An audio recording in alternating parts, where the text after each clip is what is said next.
Distance Team Building, Using Technology to Forge Partnerships by Anna Harris. Increases in the advances in access to technology are changing the way we're able to work together on a global scale.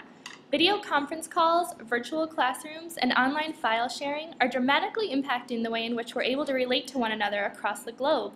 These kinds of technological advances are increasing our access to information, decreasing environmental impact and energy expenditure in having to physically travel, increasing opportunities for collaboration over long distances, and are allowing us to produce creative and effective outcomes.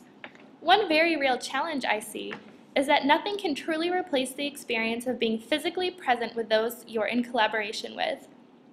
How can folks effectively communicate, collaborate, and become part of a team while never meeting in person? That sense of community and those team-building relationships are very real and oftentimes inspire personal investment in the project, creativity, and effective communication.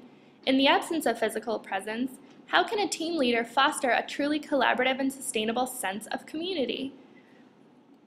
Depending on what your project entails, you'll need to establish who is going to be involved, and together collaboratively address your project's agenda and long-term outline.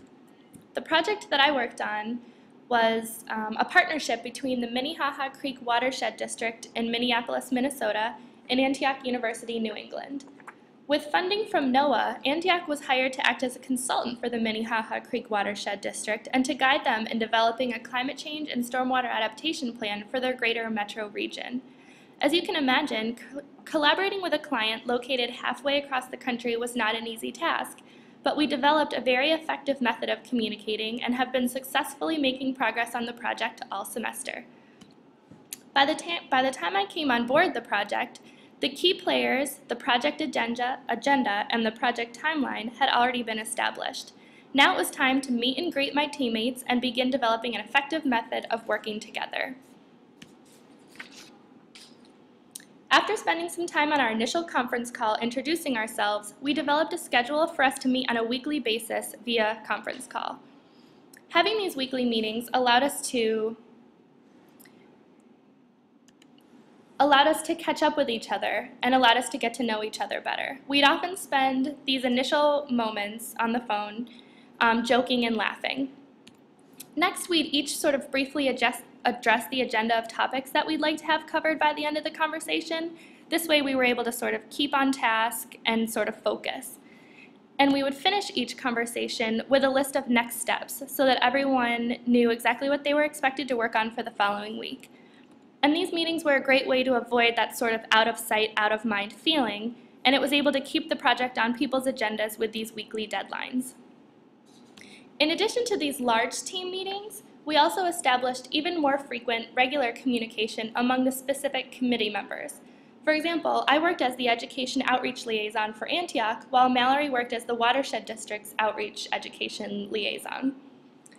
Via email, phone, and a file sharing tool, we were able to effectively collaborate on various components of the project, including the development of newsletters, fact sheets, interviews, and general forum logistics.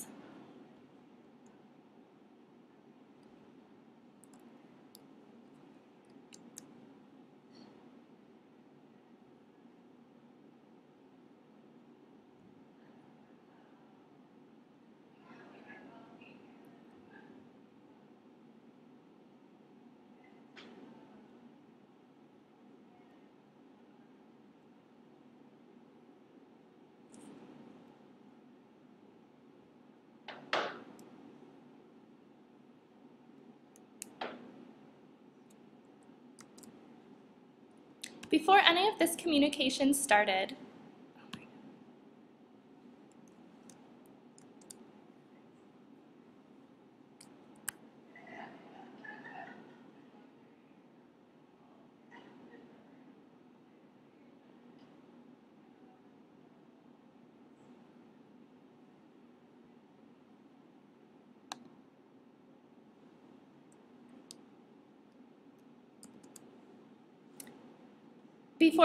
communication started, we developed a file sharing method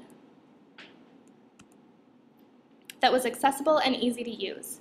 Together, we brainstormed the types of documents that we were likely to be creating throughout this process and pre-created a comprehensive set of folders and subfolders so that any documents we would be creating would be easy to locate, review, and finalize among the entire team.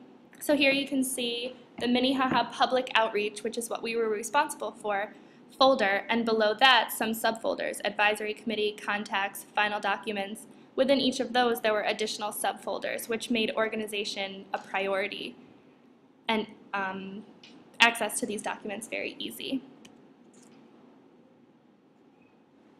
In conclusion, if you're the team leader working with participants from various remote locations, you want to first introduce one another. This way participants feel like they know each other, that they have a platform to develop relationships on, and they feel like they have a place at the table. Next, you'll want to clearly and effectively define roles and make sure that there's little to no overlap among participants' responsibilities. You'll want to collaboratively set up an effective method of communication which is clear and easy to participate in. You could have the best community organizers, scientists, researchers, and educators, but if you have not put an effective platform for communication in place, your project could really suffer. Clear leadership, organization, and communication will increase the chances that participants' valuable and useful information is captured and utilized, which could be just what your project needs to explode into success. What I've learned from this project this semester is that the key to building sustainable, long-term, and long-distance working relationships is that attention on team building must be never-ending, and these tenets must be woven in throughout the entire process. Thank you.